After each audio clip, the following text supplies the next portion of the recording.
This is the second time I speak at a party convention. I remember having a culture shock when I first spoke in November 2005.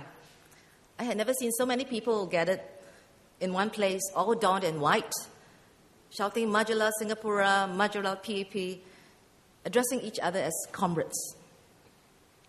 6 years and 2 elections later, I feel comfortable, more comfortable addressing you as comrades. And today I wish to humbly share my political journey and observations with you, my comrades. I'll touch on 3 key areas. 1, looking back, the lessons I learned as a PAP MP. 2, taking stock, the observations I made of the recent GE. And 3, moving forward, some suggestions on how we can together shape our party for the future. Amongst the many lessons I learned as a PAP MP, there are 2 key ones which stood out. They are to deal with 1, perception, and 2, pushing the boundary. First, on perception, I learned that what I see or read may not tell the full story, and I owe it to myself to find out the truth. I also learned that whether the perception is true or not, perception is reality. It's something that's really held by people. So if it's to do with something important, I need to address it, correct it if it's not true, and do something to improve if there's an element of truth. Perception is especially important when it comes to general elections. Some politicians, and both the PAP and the opposition have their share. Some politicians enjoy what I call the halo effect. To many Singaporeans, they can do no wrong.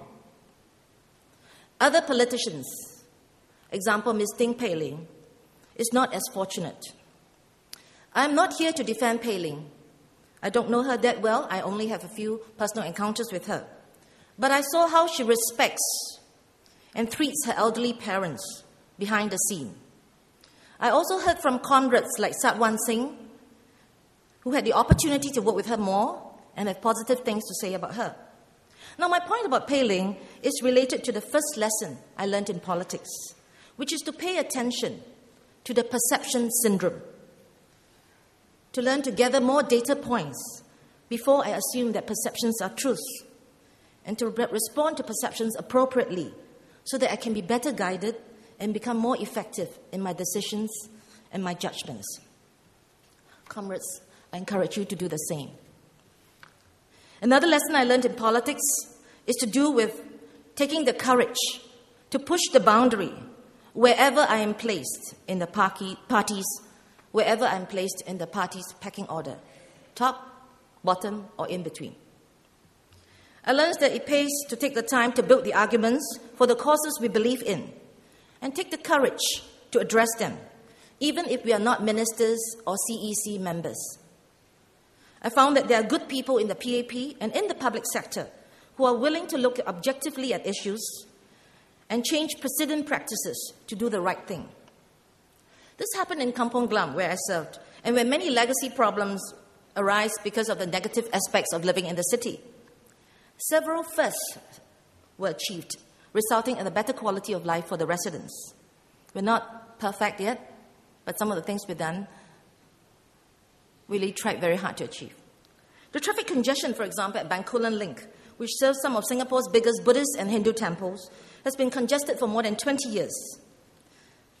My volunteers and I held many long meetings with HDB, LTA, and they worked with us patiently. Finally, reversing the direction of that road and others around, installed an EPS gantry, persuaded the stakeholders around, changed all the road signs, and voila, the 20-year-old legacy problem was solved. Another example, for many years at Rocho, residents who drove waited for hours behind the non-resident drivers before they can enter their car parks and return to their families. After much negotiation, HDB worked with me and my grassroots to install the first double entrance to car parks in Singapore, giving priority to residents to enter the car parks. They now can go home earlier to their families. Those are 2 local examples amongst many with payoffs when boundaries were pushed. At the national level, where my co-volunteers and I tried very hard to push for Singapore to include the special needs community, many significant changes also occurred. Political leaders who head the ministries, many of them listened, and several important milestones were achieved. The Ministry of Education has now taken a much more active leadership in the education of special needs children, both in mainstream schools and special schools. The MCYS, then under Minister Vivian, accepted one of my bolder recommendations to provide a flat grant of $300 per Singaporean special needs child before kicking in means testing to further help the poorer ones. This is a significant departure from the tradition of MCYS to adopt a purely means testing mode of subsidizing expensive early intervention. These achievements had not been highlighted before because none of us were so politically attuned to perceive them as political achievements. We just served. But from hindsight, I learned that many of these achievements are indeed the achievements of the PAP government. And these positive experiences reaffirmed my hunch that there is merit to joining the ruling party and try our best to change things from within. And we should encourage other people to join our party, as change can be influenced from within, from my experience. Not always, but can be done and has been done.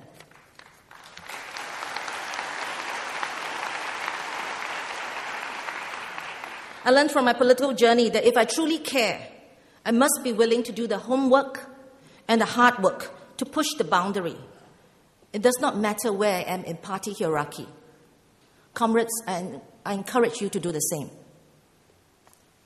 I want to move next to my observations of the 2011 general elections and offer a very brief analysis. First, I want to be honest to say that some of us backbencher MPs, PAP MPs, who had diligently walked the ground and had expected better results at the polls for ourselves. For instance, residents I know who live in the Canberra constituency, have been sharing with me for years Comrade Lee Wee Kiat's newsletter and about the good work he has done there. During the last GE campaign, on the day of the results, Wee Kiat told me about a resident who apologized to him for voting for the opposition candidate instead of for him. The appetite for more opposition voices was too strong in the last GE. I'm glad that good MPs like Wee Kiat and some of my other colleagues are still in Parliament despite this voting pattern. These observations have led me to develop the following simple formula. I believe that success at the poll is not so straightforward. It is a function of at least three key components. 1, the appeal and track record of candidates. 2, the appeal and track record of the PAP. 3, and the appeal and track record of the contesting opposition party. There's little we can do to impact the third factor, the appeal and track record of the contesting opposition party. But we can work hard to raise the appeal and improve the track record of our candidates and our party, and to highlight the positive track record of ourselves. More than 60% Singaporeans voted for the PAP in the last GE. We have been given a great opportunity to serve in the many constituencies we won, and we should do our best to ensure that each touch point, the moments at which we make contacts with our voters and other Singaporeans, is as positive as possible. Moving forward, I believe that the best way to predict the future is to create it. To do this, I would like to suggest a 4D process to go about creating our future together, both at our branches and our party HQ. The 4Ds are 1, discover, 2, dream, 3, design, and 4, deliver. First, discover. Much work has been done by Chairman Kaur and the team to discover what could be done at the last GE. Although I too contributed to many of these ideas, I wish to add one more perspective to this soul-searching exercise. And that is, besides discovering or highlighting what the gaps are and what we are so bad at, let us also rediscover what the PAP's strengths are. You see, comrades, every organization, and that includes the PAP, has something that works right, something that pulls people to serve, some for so long and so hard, something that stops most of us from abandoning ship and walk away when there's a setback. I think of moments my GRC comrade in Moming, Chua Lai Tek, who walked with his then MP candidate, Lee Tak Yew, 50 kilometers a day around the private estates of Bukit Timah, got bitten by a dog in a rich neighborhood, and who today still serves so diligently and passionately in the Momin branch. I'm deeply grateful to my branch activists at Kampong Glam, week after week, writing appeals till midnight, organizing fundraising for our PCF kindergarten, which we charge at way below market rates. I appreciate our young comrades who took the path less traveled and less comfortable, and graciously worked with our elderly, older, veteran comrades, forging partnerships using their less than proficient Mandarin or dialect. This is a photo of my fellow comrades after midnight, the clock shows, in good spirit, even after a long MPS session.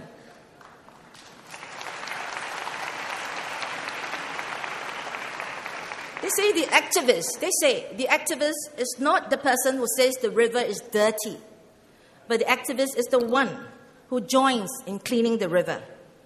Our many sincere, loyal, and diligent activists that Dr. Intan also spoke about form an important component of the PAP's DNA and strength. In this first step of discovering, the PAP has no shortage of inputs on how it's not good enough. I've seen pages of them. And we must never ignore these inputs. But the process of soul-searching must also unfold our areas of strength, such as our activists, and the outcome of our discovering must highlight the strengths we have and build them into our change efforts. Next, dream. American poet Carl Sandburg said, "Nothing happens unless first there is a dream." Nothing happens unless there's not drink, a dream. Huh? I know we spoke about the new narrative and it's important. The new narrative is essential to the PAP, but it must be crafted not by just a few appointed CEC members. Just as our party is going to respond to the voters' desire for greater involvement, engagement, so must our party involve and engage our own party members to formulate that dream and that narrative. For myself, I aspire for the PAP to help build a country of people who would care and be involved not only for their own survival and success, but also those of others in our country. I aspire for the PAP to help Singapore become a significant and respected global player that does well economically, but also do good and make an impact on peoples of other nations who are not as blessed as we are, and especially those who are living below survival level. The final two steps of the 4D change process concern designing and delivering. Comrades, unless we follow through with design and delivery after we discover and dream, the exercise would just be a feel-good exercise, and we will return to our old habits. Someone once said, there are 3 types of people in this world. You have heard this before, some of you. 3 types of people. Those who make things happen, those who watch things happen, and those who wonder what happened. Designing and especially delivering are the stuff that people who make things happen do. Let us not be team members who watch things happen, criticize only, or who are so blur and only wonder what happened. The 4 Ds of discovering, dreaming, designing, and delivering for change can happen not just at PAP HQ level, but also can happen at our branch level. And this is what I intend to do at my branch. In conclusion, comrades, I want to leave you with a quote by ex-American President Theodore Roosevelt. He said this: "It is not the critique who counts, not the man who points out how the strong man stumbles, not the man who points out where the doer of deeds could have done them better. The credit belongs to the man who is actually in the arena, whose face is marred by dust and sweat and blood, who strives valiantly. The man who does actually try to do the deed, who knows the great enthusiasm, the great devotion, and spends himself in a worthy cause, who at the worst, if he fails, at least fails, while daring greatly."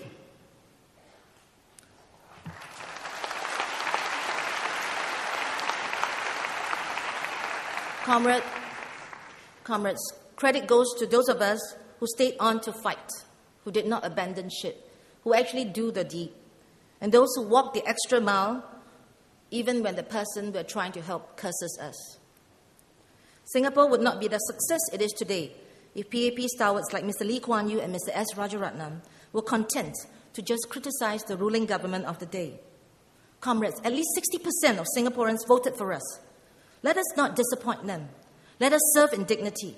Let us dream, design, and deliver a first world country, not just a first world parliament, together with our fellow Singaporeans.